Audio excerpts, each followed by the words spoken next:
Welcome to YOUCANIC. In this video we're going to take a look at how to replace the cabin light on a Mitsubishi. Here we have a 2019 Mitsubishi Outlander, but the procedure is the same for other Mitsubishis as well. The main thing that's going to be different is the size of the light bulb might change and vary, so make sure you're getting the right light bulb for your vehicle. Here use a small flathead screwdriver. Now you do need to be careful here so you don't want to scratch this trim piece. But if you come right here at this corner, just pop that off right there. And it comes loose enough. Now you can pull this down. So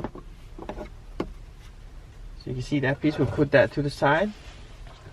Right here we have the light bulb, and all you have to do to remove it is grab it and pull it to one side and then pull it down. Now this bulb is 8 watts. That's the power and how much power it consumes, but also what's important here is the length. These are usually measured in length. They're called Folsom bulbs.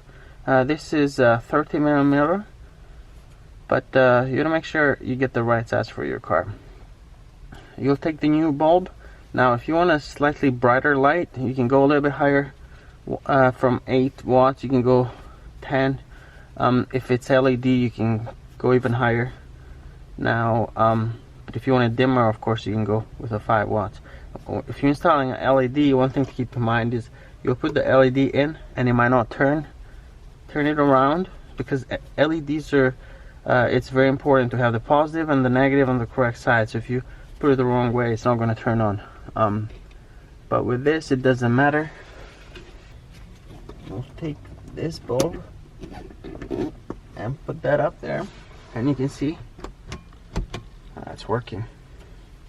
Take the cover, put it back on, and just press it in until you hear it click. That's it. Thank you for watching.